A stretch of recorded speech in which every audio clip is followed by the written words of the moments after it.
The opinions and views expressed in the following program are those of the speakers and the host, and do not necessarily reflect those of Yoakley Scott Corporation and your sports network. Yeah, I've been closer to Jesus before, so can you help me out? Oh, can you help me out? Am I on my own? Am I on my own? But can you help me out? Am I on my own? Am I on my own? Or can you help me out? Can you help me out? I've been scared to look in my soul.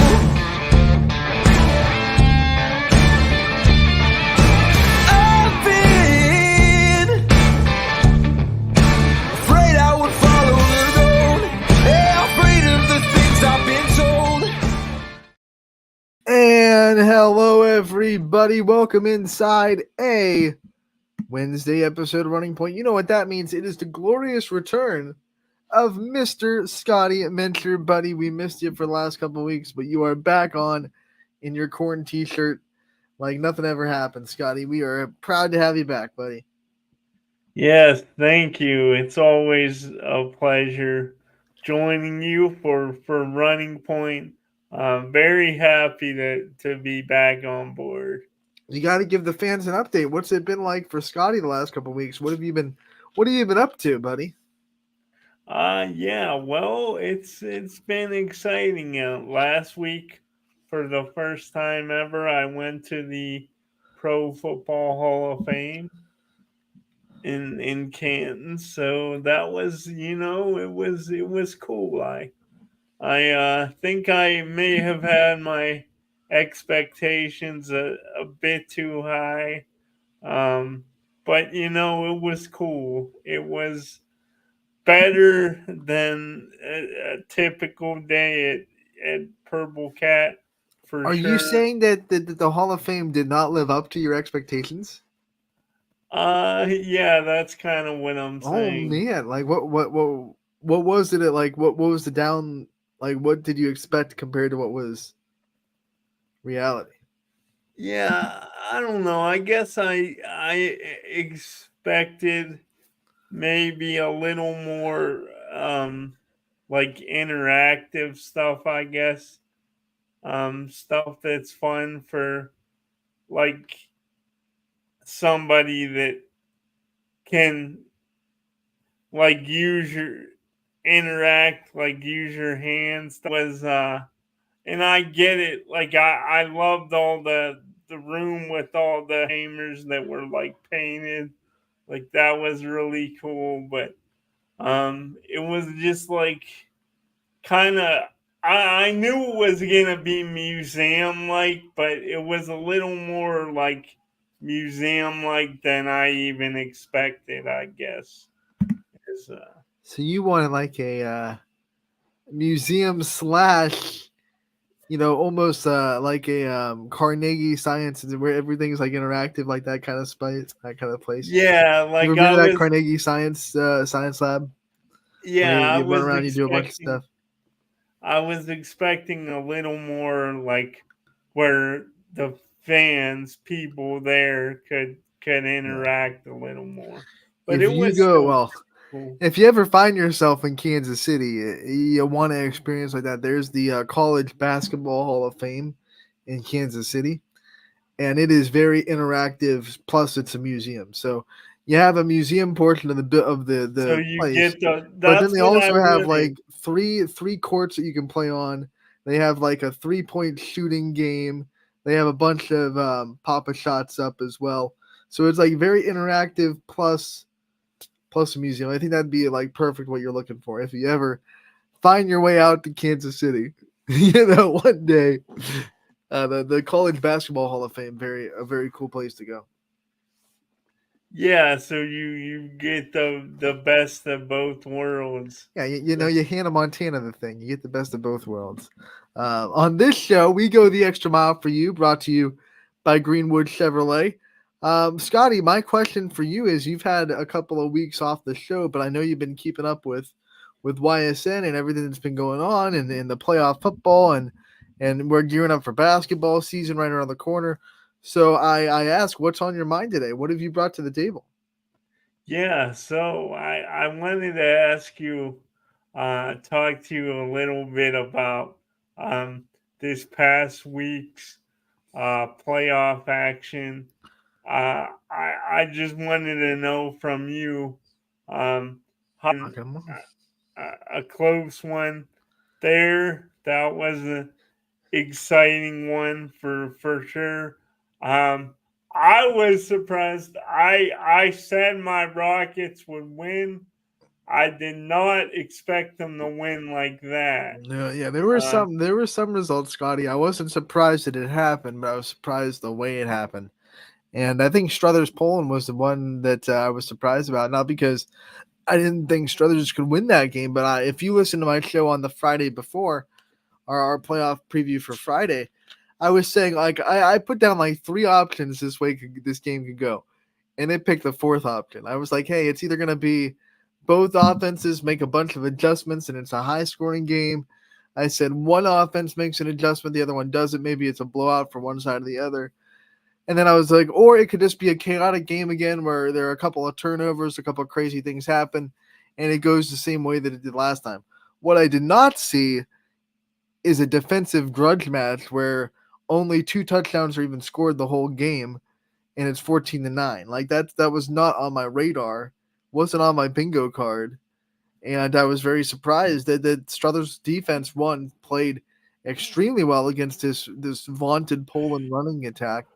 And then two, I was just impressed by Poland's defense just as much. I mean, they were from the most part of the game stopping Struthers every chance they got. This was scoreless at halftime, I believe. yeah, and I've gotten more of appreciation more recently for, everybody talks about the high flying, high octane offenses, but uh, still um, got quite a bit of smile on my face. Watching two defenses just go at it like that, Is and Scotty turning into a fan of defensive football? I'm slowly, It Does this have slowly. anything to do with the Browns having one of the better defenses in the league? Uh, Does that sway your vote a little bit that you can't watch a great offense in Cleveland? yeah, I think to be honest, that has swayed it a little bit because the offense has left quite a bit to be desired, but the Defense is the playing well. defense is playing well. They were number one, then going into Sunday they were two. I would assume they're still two, considering the Ravens just absolutely annihilated Seattle. But You mean two in uh, like scoring defense? I think it was like, oh yeah, it might have been scoring, or I don't know all the specific categories, but I think they were two overall. Um, but No. uh, Anytime the Browns are doing something, Scotty becomes a fan of what they're doing, and then it trickles down to everything he talks about. So, yeah, but who played really good defense, Scotty? You brought up Louisville. The offense was as good as ever, 32 points. They were doing everything they wanted to, but their defense this time around really gave Western Reserve a lot of problems. yeah, they did for sure, and I think you learn a lot when you play a team one time in the season, and maybe things don't go well as planned, and even so Louisville was right in that first game. That they only Yeah, they were right lost there. by one score. But I think when you're familiar with an opponent, it makes it that much harder to knock them off. And Louisville, definitely, I mean, they were in that game, but they definitely didn't play the best they could play their first time around. I thought this game, man, they were.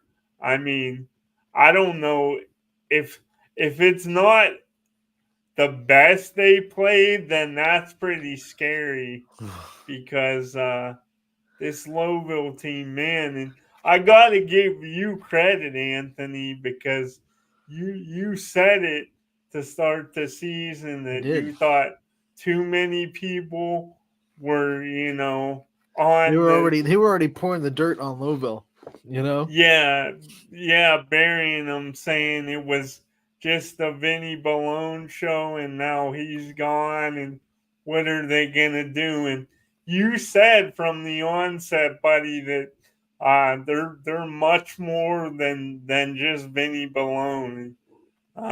They've gone out and It doesn't more help that than proven that this year. it doesn't hurt that his younger brother stepped in and Michael Balone just went off and said, "Hey, I can do it just as well as Vinny." And what a Yeah. great quarterback he's been for Louisville this year.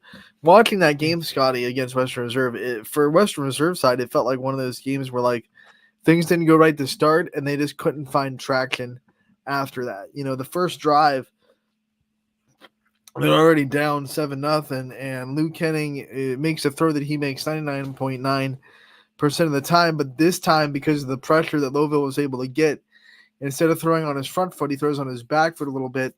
The ball gets underthrown, and Michael Balone picks it off. Louisville has it deep in Western Reserve territory. They score again. It just felt like that was 2 punches to the face to Western Reserve, and they really couldn't get back up off the mat after that point. Yeah, it was quite the hole to try to come Yeah. out of.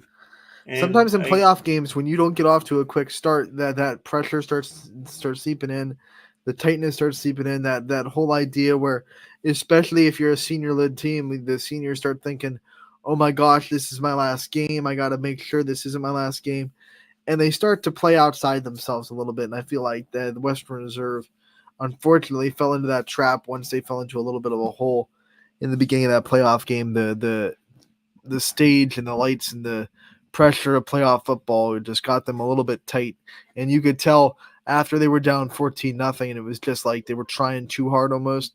I know that sounds crazy, but they weren't trusting the process. They were trying to do things that, outside of themselves, outside of their job, outside of their assignment.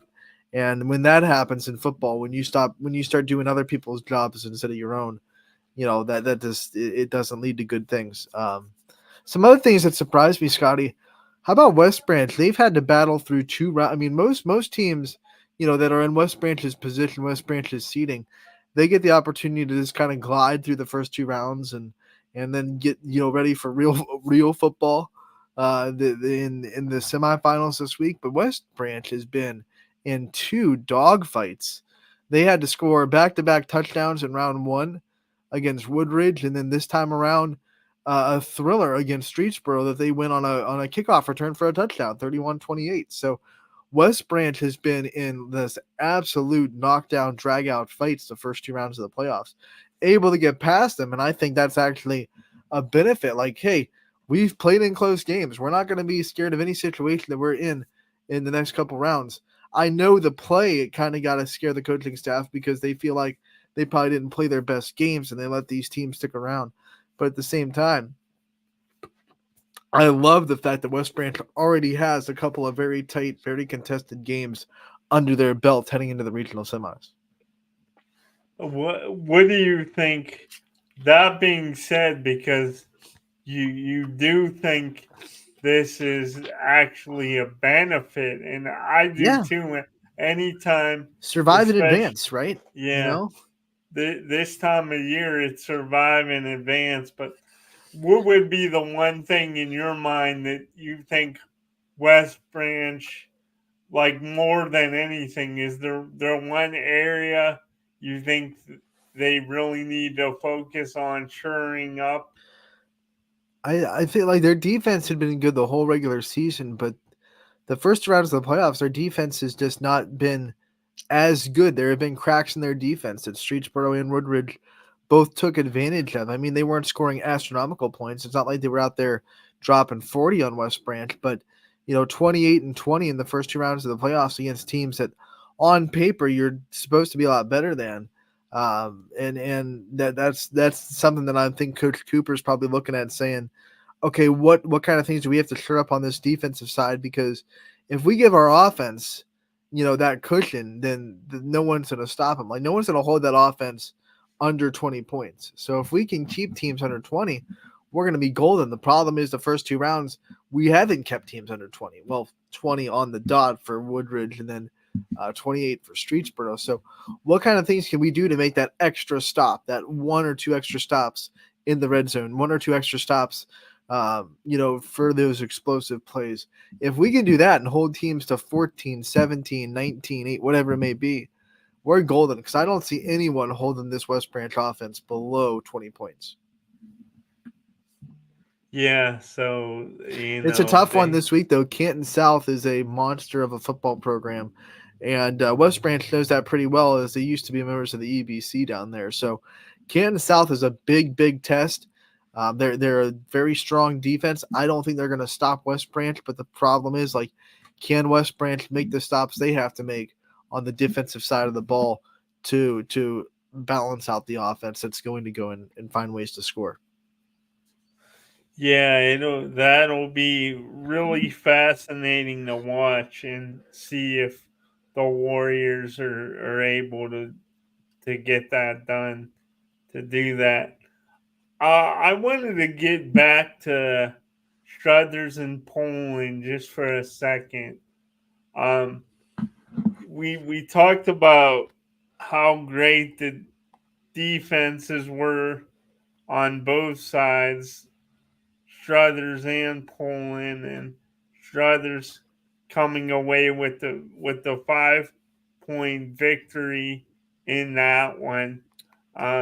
Is there anything that really surprised you or shocked you there based on the result of the first game earlier in the season? Like I said, the thing that shocked me was that it was just such a defensive game. Usually when you play someone a second time, especially in high school football, the offenses have a little bit more of a advantage, right? So you usually see in round 2 a little bit of a higher scoring game, because you can make a lot of adjustments on offense, and defenses are so reactionary and offenses are so proactionary. So when you have a chance to scout a defense as a high school football offense, you usually find more holes than you don't when you're watching film on them and you get a chance to play them a second time.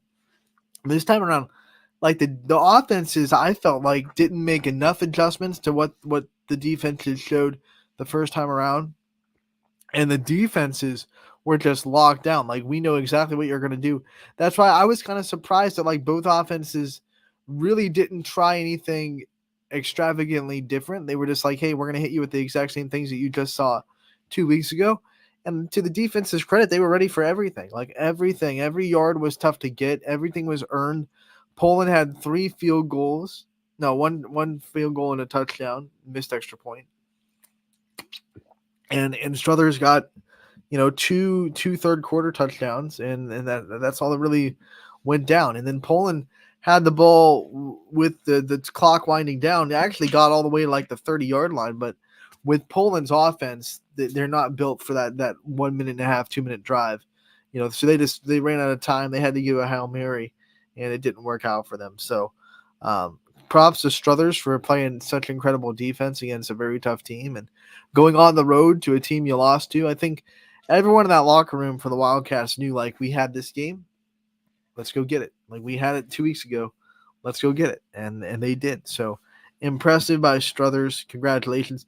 The funny thing is, Scotty, there was a chance if Niles would have went on and upset Mineral Lake Catholic, Struthers could have played a league opponent 3 weeks in a row in the playoffs, because they had Gerard to start Poland, and then they would have been matched up with Niles if Niles got the win. They didn't. They lost 35-21. But if Niles would have beaten Mineral Lake Catholic, you could have seen back-to-back any 8 matchups in the playoffs. How cool is that?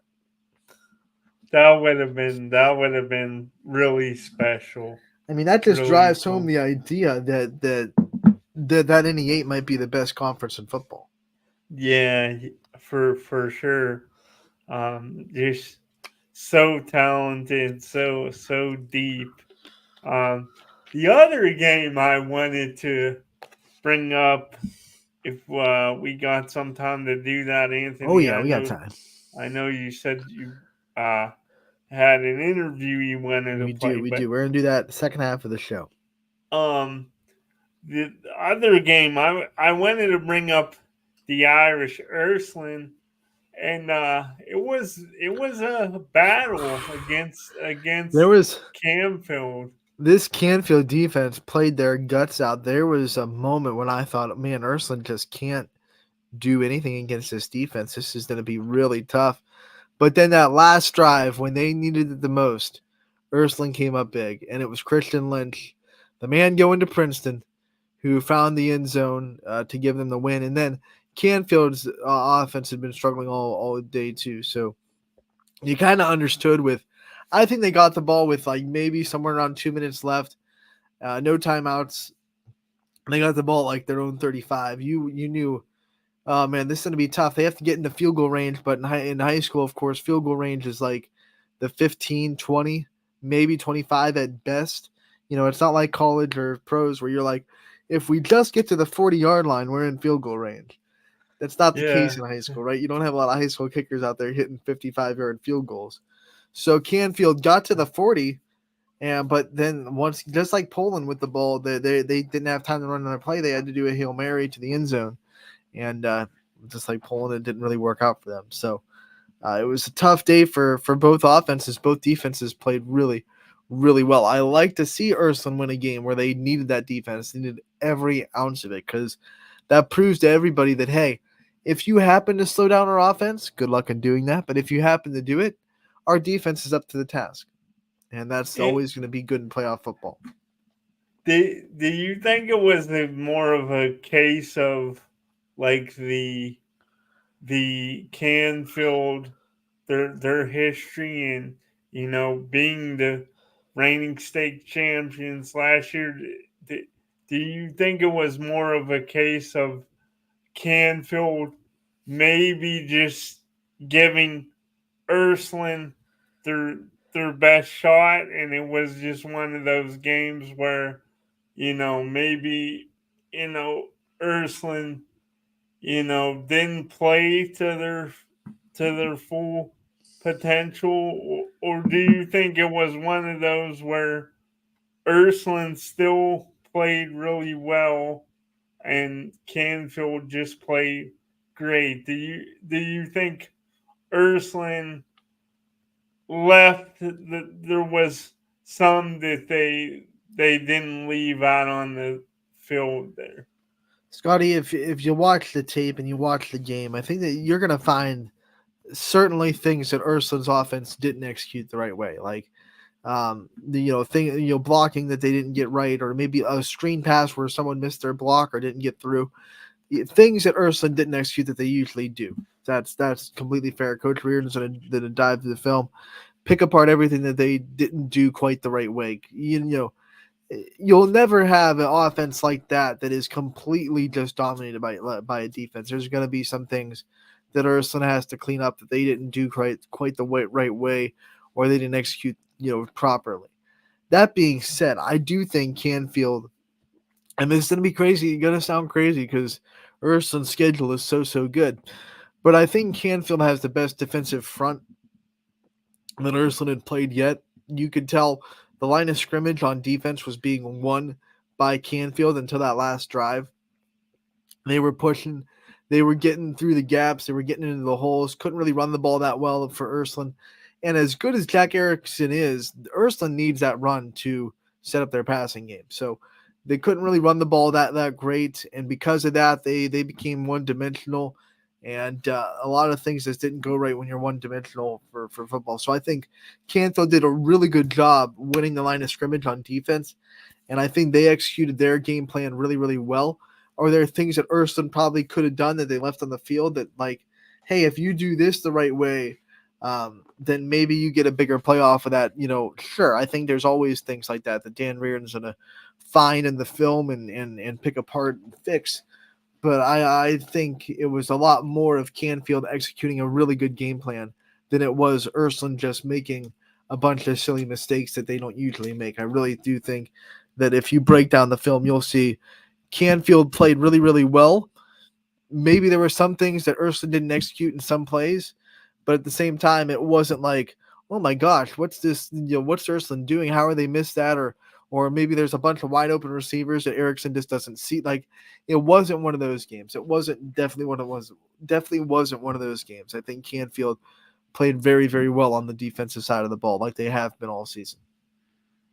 Another team I wanted to get to, and they were one of my favorite teams to watch this year, but they now thinking about the memories of this season, thinking about next season after falling this past weekend, and that is the Austintown Fitch Falcons.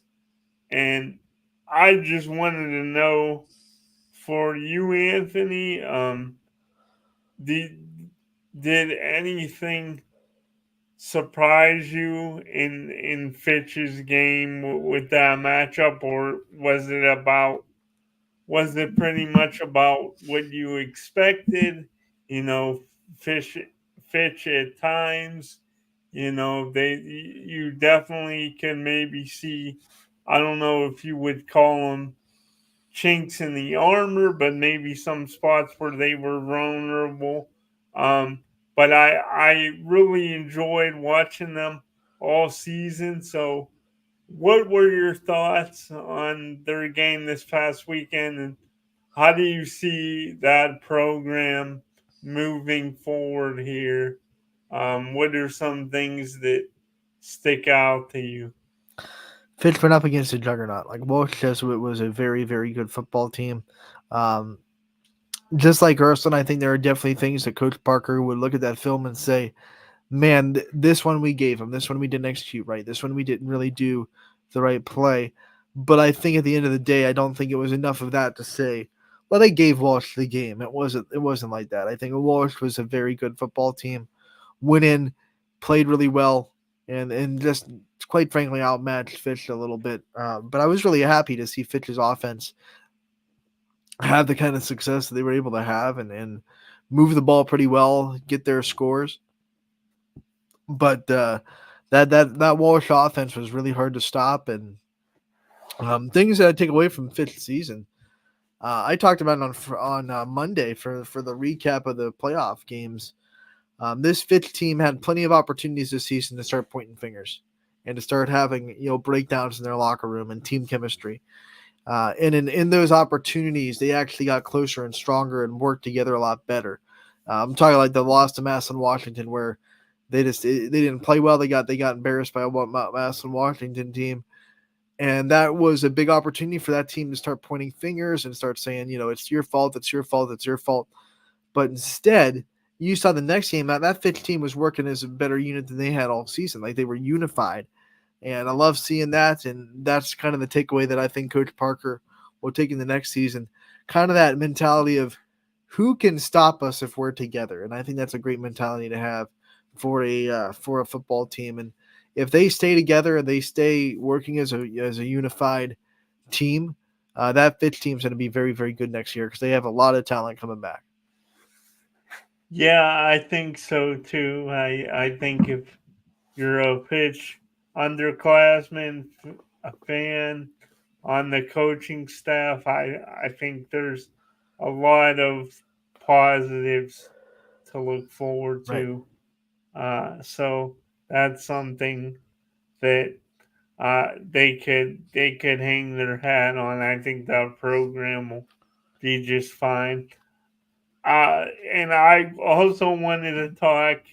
It just wouldn't be right if I let you slide here today without talking about your Raiders.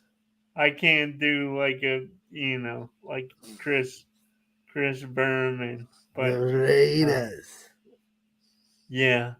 But I just wanted to get your thoughts on, last year it was such a special team, special group, but we talked about how earlier in the season, how this season that really it's kind of one of those things where it's become where South Range every year now they expect to compete for a state championship. I think that's like the bar.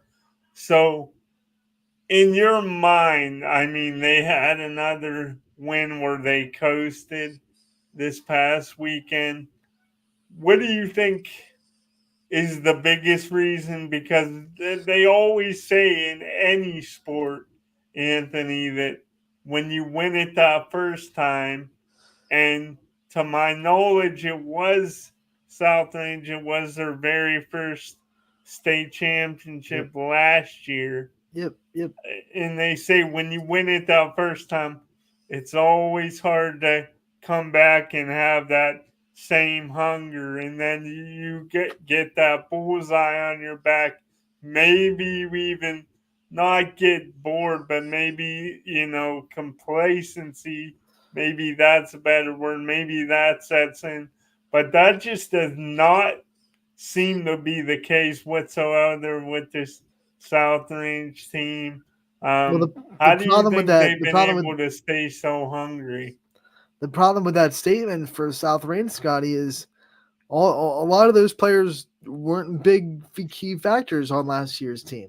Like there were a lot of graduates from last year's South Range team that won the state championship their senior year and then graduated. So all these kids, your Tristan Toys, they're hungry. They said, hey, I want to do it. It's my turn to come and be a huge member of this state championship team. It's my turn to be a quarterback on a state champion team. So in high school, if you win a state championship and you bring in a lot of kids back, maybe you can make the argument that you get a little bit complacent, but South Range did not bring a ton of kids back. They graduated a lot of their skill position players. They graduated their quarterback, of course. So yeah, you come back and all these kids that are in new places, bigger roles, they don't want to prove themselves. They don't want to say, hey, we're of that caliber too.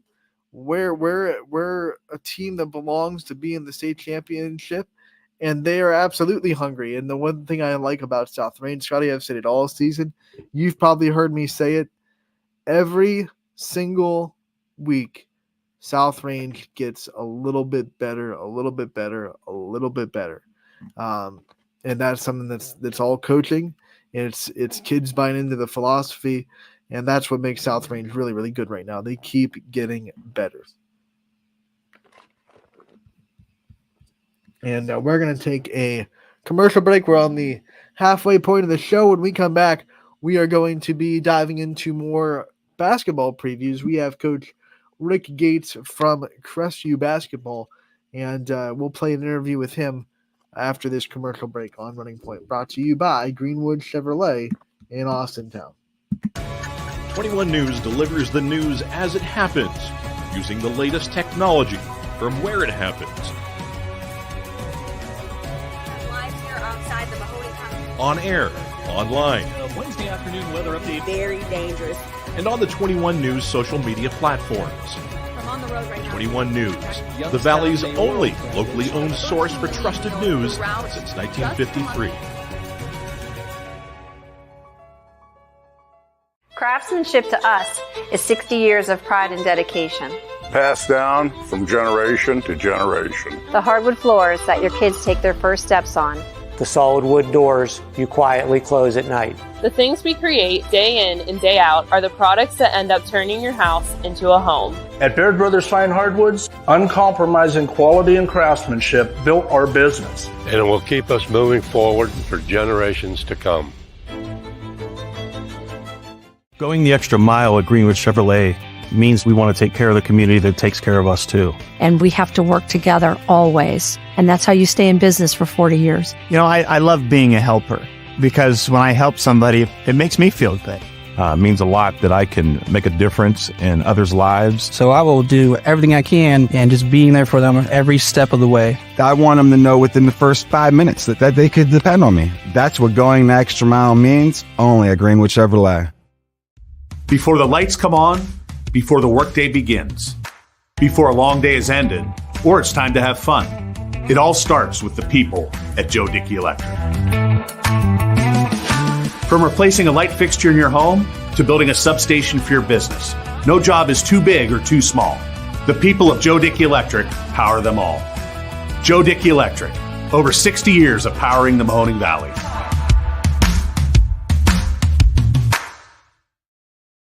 Welcome back to Running Point on ysnlive.com, brought to you as always by Greenwood Chevrolet in Austin Town. They go the extra mile for you. We try to do the same here on this show every single day. We are going to dive into more basketball previews as we have a coach's corner to play with Rick Gates from Crestview Basketball as he previews a boys hoop season in the Rebel Country that is very, very exciting. Rick Gates is a legend in Crestview. He's coached on both sides of the basketball programs. His kids have come through Crestview.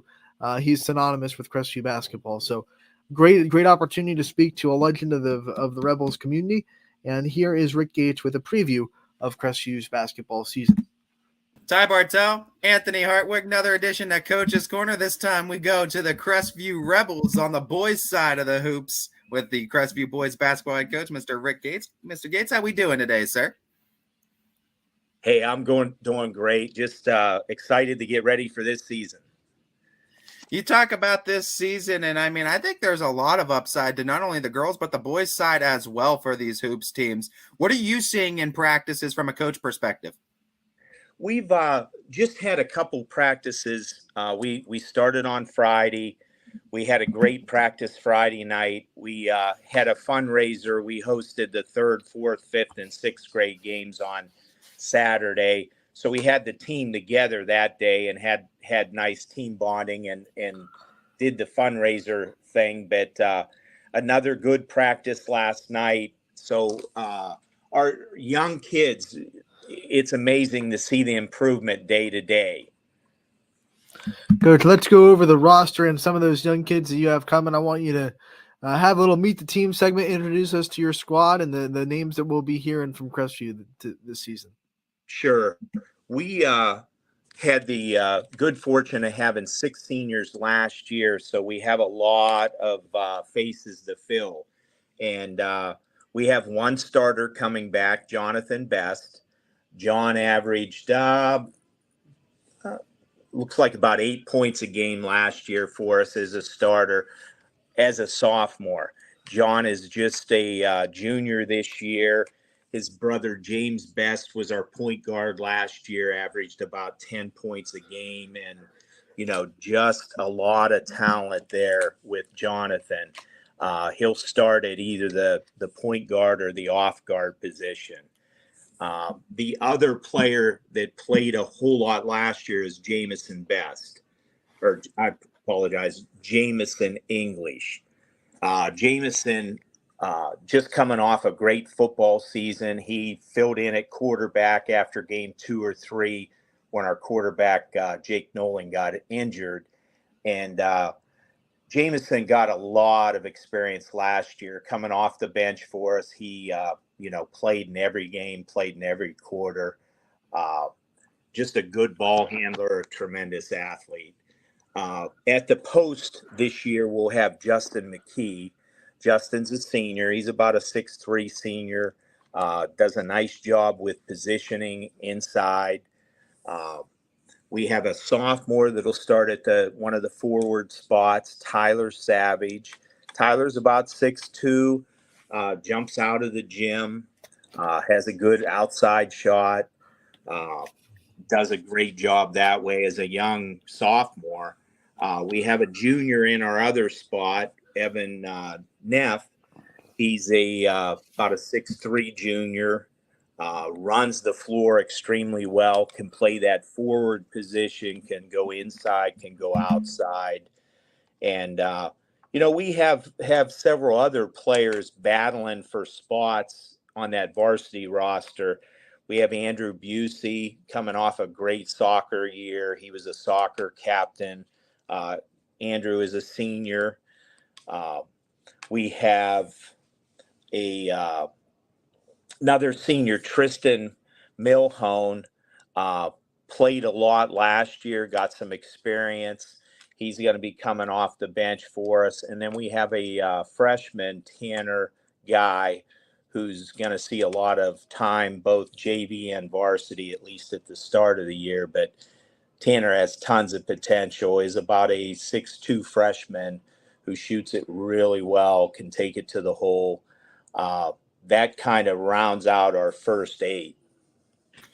You talk about this team last year in the conference play, and that conference is just so competitive on the MVAC Gray side. I mean, you had a 3-way tie at the top, and I mean, you guys were right around 500 in the conference and the regular season. So I feel like it's an interesting point for Crestview basketball, considering you lost some seniors, but you're bringing back some talent. How do you guys feel you're going to fare in conference play this year, and kind of give us a preview of how you guys think your conference competition is going to be? We're hopeful in conference. Last year, I think our whole program finally figured out that we can compete with that quality of teams.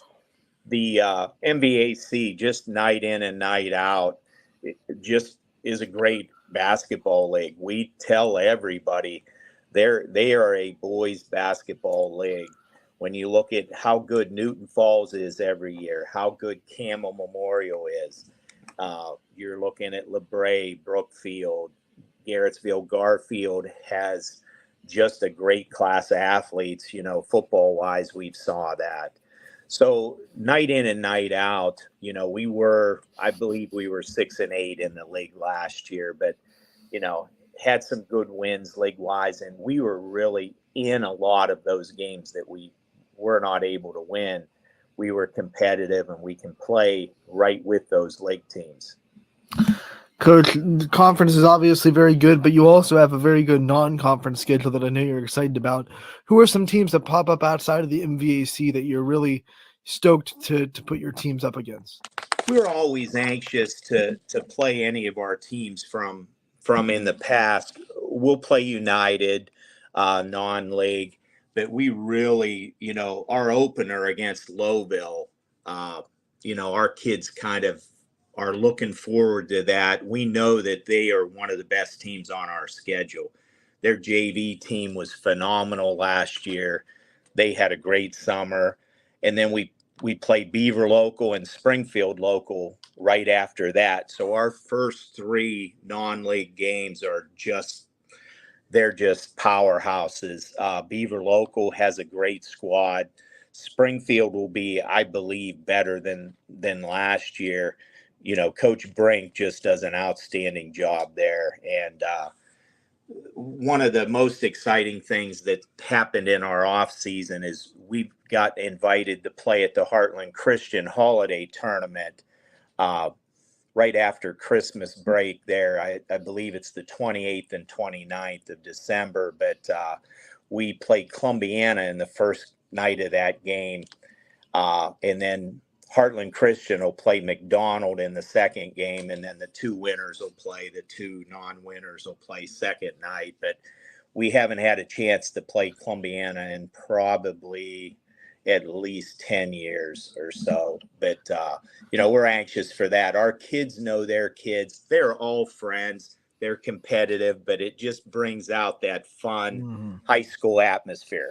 I know as soon as you say Columbiana, Coach, that Crestview community gets all giddy because they've been begging to play Columbiana in anything for the last, like you said, 10 plus years. So that's exciting. Honestly, have just looked forward to playing Columbiana again, East Palestine again, some of our local rivalries. And the coaches, I mean, we see each other all the time. We're all friends. Players are all friends. We just wish the higher ups would just let that happen and let us get back to having that kind of high school atmosphere that, just makes high school sports fun. You talk about trying to navigate through this schedule too, and I think it's an interesting point, Coach. When you lose 6 seniors, does the basketball kind of like brand that you guys play, does that shift at all? Does it change with the talent you have now compared to last year, or do we see a similar style of Crestview basketball that we saw a year ago? I think you see a similar style, but I think offensively and defensively, we get through most of our summer workouts early July, and the coaching staff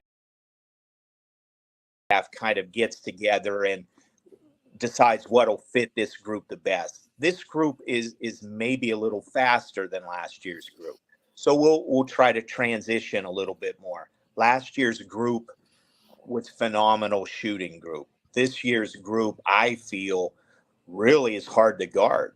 I mean, they get to the basket and do a great job slashing, and we have some shooters still. So I think Crestview basketball basically is the same, but we do alter every year a little bit to fit what we have. Coach, I want to give you the chance, like we do every coach in a season preview, to highlight your coaching staff, the people that are the behind the scenes that are making this program what it is. We know that you get all the interviews, but you don't do it by yourself. So shine a light onto all the people behind you. Sure. No, I have some great help, and I've had Troy Dewey and Herman Miller with me, the last several years here. And Troy was a player at Crestview, was a phenomenal scorer. He averaged 22 points a game, I believe, his senior year at Crestview. Can shoot the lights out of the basketball, but he's been with our program. Herman Miller, longtime head coach. We asked him to jump on board here. A ton of basketball knowledge. And, Herman's been just phenomenal working with the kids every day. I teach at the elementary. He teaches at the high school. So he has that contact with those kids every day. And it's just such a huge help to me. We have a new freshman coach this year. We have Joey Flasco, who has joined our staff. He was a Crestview alumni, played here, I'm going to say 5 or 6 years ago, but has done a phenomenal job with our freshmen. So that's, these people are really do a great job behind the scenes, and they put in just tons of hours in the off season. So they're just anxious to get started also. I know you're a coach, but you're also a fan. You love the game. You love talking about it. You love being around it. We all do. That's why we come back each and every year, no doubt, Coach. And one of my theme questions this year is just where that love of the game started. Do you have a certain time point, a time frame that you remember falling in love with the sport of basketball? I do. I really remember being in 5th and 6th grade, and I remember the varsity coach at Crestview. I went to Crestview here, and I remember the varsity coach opening up the high school and the middle school gym and getting to go in there. He had one Saturday that he opened up the gym, had some of his high school players up there helping us 5th, 6th graders. And I remember from that point on, I just loved the game of basketball. And even though we only had 1 or 2 Saturdays back then, that was one of the things that now we run programs on Saturdays for our youth. Last year, I believe we had 12 Saturday sessions that my high school staff and players get to work with kids. We actually have a kindergarten, 1st and 2nd grade program too that is tons of fun, the little dribblers. And I just want to give all the youth players just that opportunity to fall in love with the game like I did. Coach, that Gates name is synonymous with Crestview basketball. We appreciate your time. We've seen you in the history of Crestview hoops, whether it be on the girls' side, the boys' side. You have coached. Your kids have come through the programs. So we thank you for your time. We're so excited for having another year with you as a coach at Crestview, and we can't wait to talk to you again real soon. Oh, thank you, Anthony. Thank you, Tyler. We appreciate it, and we'll see you down on the court here. Absolutely. Oh yeah, we hope to, Coach. If Larry Scraggle let us get any games with you too, he Larry's definitely got to let you in once in a while. I know. No doubt, Coach. We look forward to your season. We're rooting for you for sure. Thank you very much. Take care. That was Rick Gates from Crestview Basketball giving us a solid preview of the Rebel season, going down their roster and all the names we're going to see for Crestview this year. Scotty, one of many coaches that we're going to be talking to in the next 2 weeks. How excited are you for basketball season, buddy? Oh yeah, give me the hoops. As much as I love football, I've grown to love basketball more and more since especially since joining the team here in 2019. It's really not far off. Honestly, my three favorite football, basketball, baseball. You could even throw softball in there. They're pretty. It just you better throw depends. softball in there. It just depends. Like when definitely when it's season, man. When they tip it off, like I'm all in. I love the hoops, especially after getting a chance to call some games with you. Oh yeah, come on. Let's get on the airways together this year, buddy. Yeah, let's do that again for sure. I would love it. I loved it last year. So before we go, Scotty, I want to give a shout out to all of the people, the athletes that are signing their national letter of intent today. It is signing day for many sports. So we see a lot of signings go on. We are so proud of every YSN athlete that is signing on to go on to the next level. And we can't wait to see where your journey goes. We're happy that we get one more year of you as a senior. But we're happy to see this awesome day where dreams come true. Scotty, there's nothing better than seeing an athlete put in all the work to get to the next level, and then today get that paper and sign on the dotted line to make that dream a reality.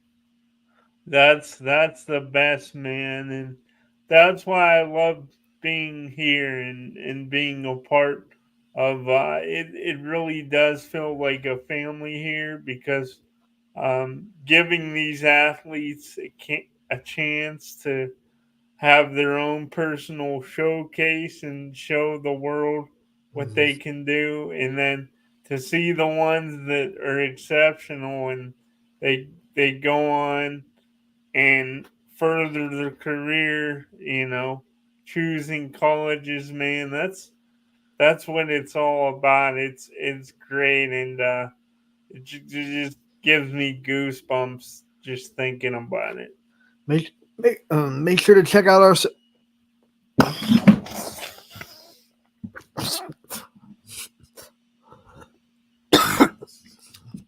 Excuse me. Make sure to check out our social media pages for updates on everyone that is signing today. We will share everything that we see, and we'll make sure that you get the limelight out there if you're signing your letter of intent today. Our very own, I still got it. Wait.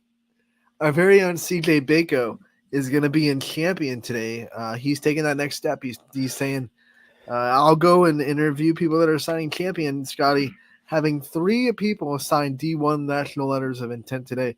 CJ Bako will be in that one, so we'll have interviews from Champion. Bella Meyer is signing on to YSU for softball. We have Taylor Kuhn signing on for soccer for Purdue Fort Wayne. Skylar Skarnecki is signing on for Alabama. The Crimson Tide for wheelchair basketball. So we have an exciting day in Champion, plus a couple of more. So CJ Bako will be there, and we'll have interviews from Champion. And we can't wait to see everyone sign. We're excited for that. Scotty, final thoughts on the show?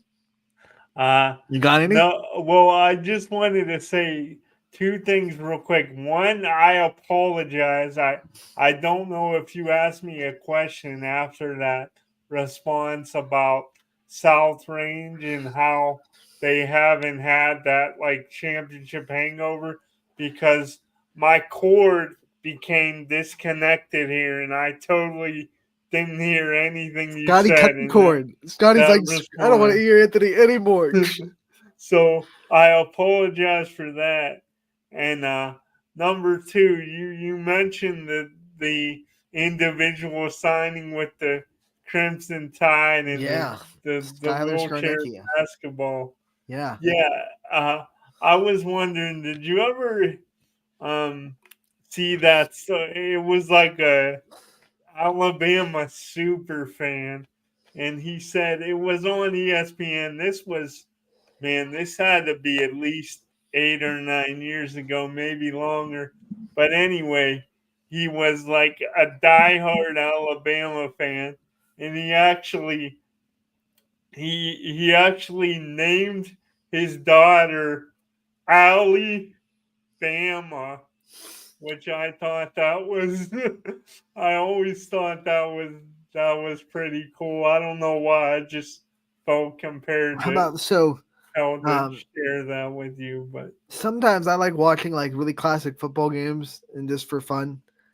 I know I'm weird, but what they used to do instead of those like intros that you see on Sunday Night Football now, where he comes up and he's like, Patrick Mahomes, Texas Tech University, that kind of thing. Those graphics, they used to like run out on the field. They'd stop in front of a camera that was set up, and they'd say, I'm, Will Anderson from, the Ohio State University, and then they'd run off the camera, and that's how they used to do that.